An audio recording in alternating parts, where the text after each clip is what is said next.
Hello and a really warm welcome back to you. Thanks for looking at this video.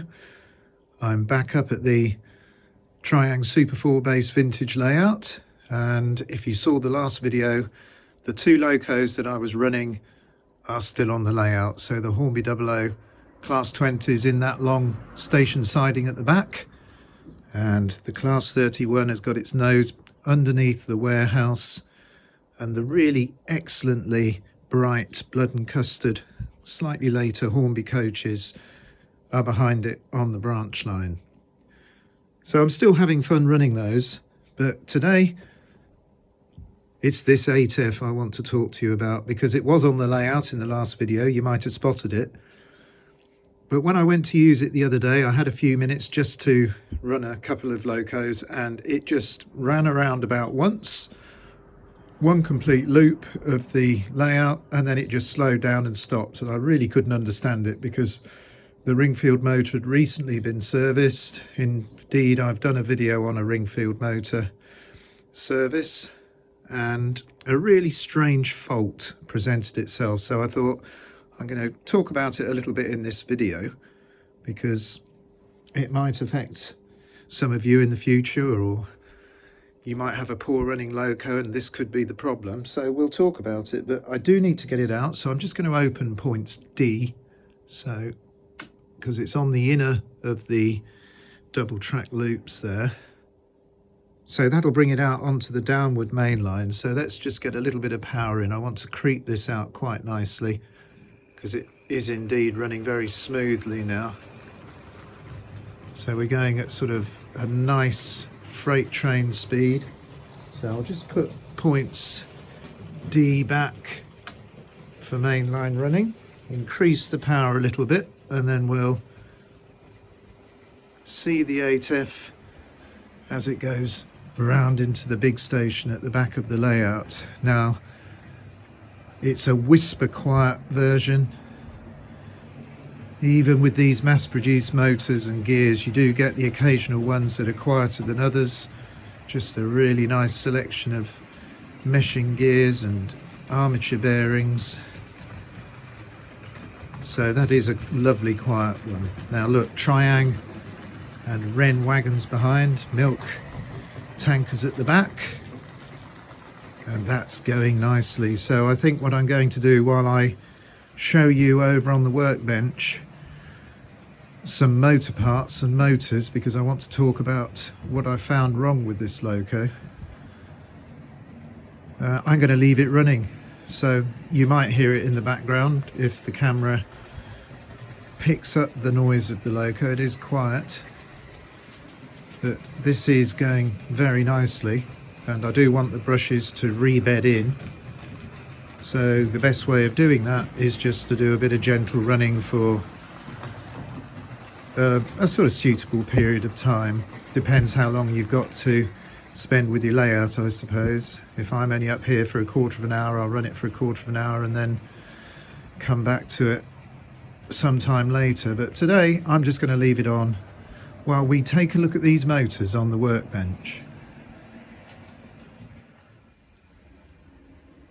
Okay, well, that 8F's running nicely, and I've got a few items on the bench.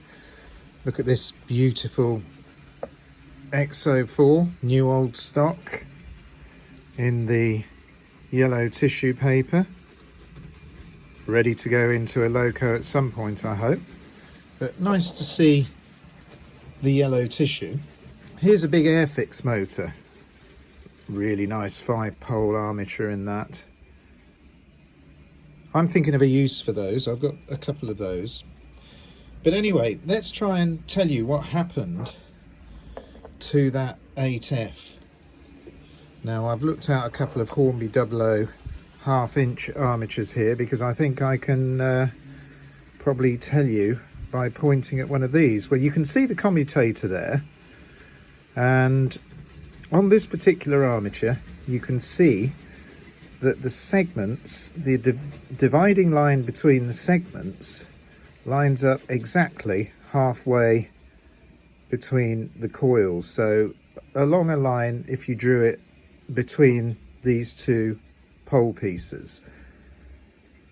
Now, lots of armatures, depending on where the magnets are timed in different ways, and that's what I'm trying to get to here. It's all about the electrical timing of the armature. Now if you look at this particular armature, which is out of a Triang motor bogie, you can see that the pole pieces, the actual slit in the armature between the segments lines up with the middle of a pole piece.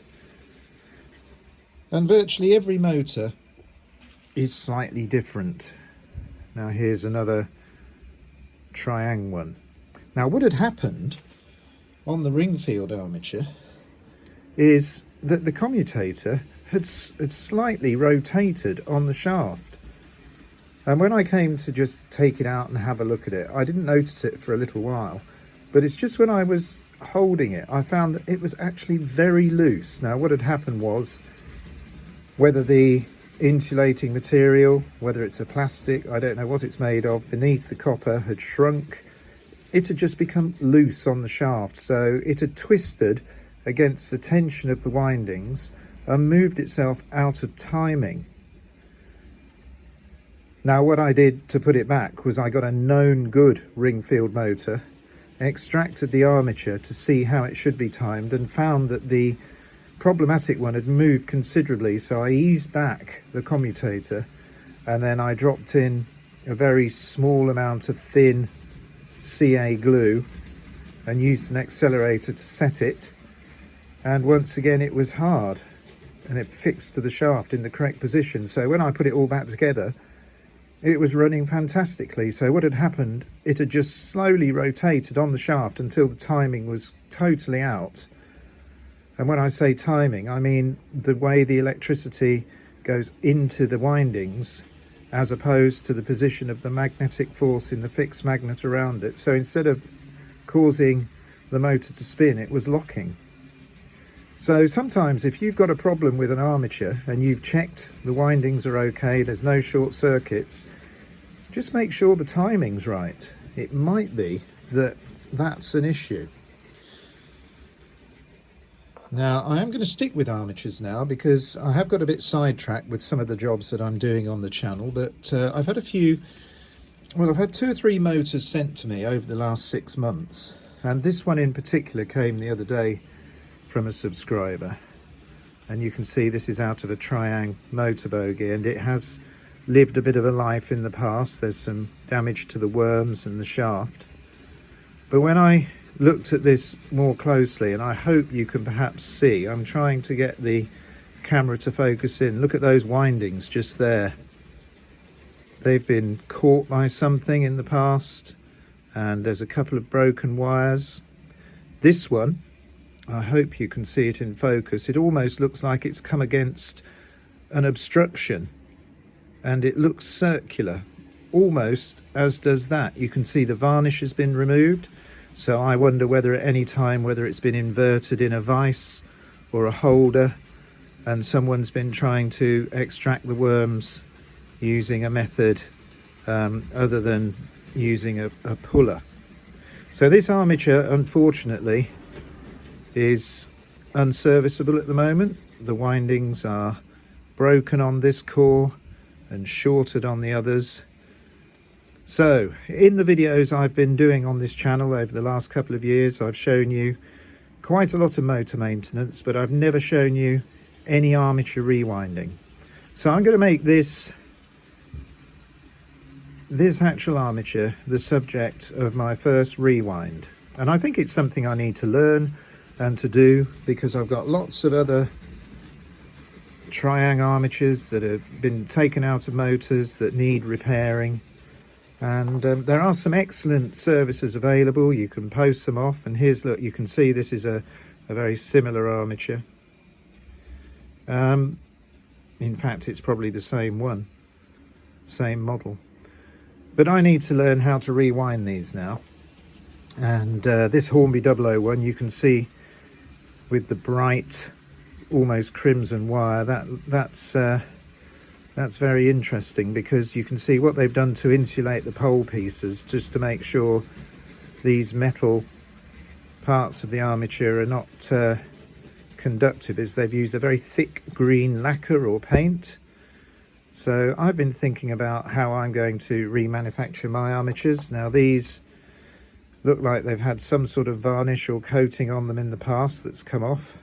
So I think I'm going to, over the next couple of videos, show you how I go about checking out where the wires go to the commutator, how the coils are formed, the gauge of the wire, the length of the wire, the approximate resistance, and we're going to see if we can bring this back to life. So I know it's not quite the refinishing, but I'm going to get on with that soon. I haven't had a chance to do any more to the spray booth, but while the weather's a little bit cold and I've got limited access to some of the areas that I work in, I think it would be nice to get into the smaller workshop and see whether I can do anything about rewinding armatures. So I hope you'll stick with me over the next couple of videos to see whether I manage to do this. I'm going to try and share the whole process with you, and let me know if you think it's a good thing to do videos on.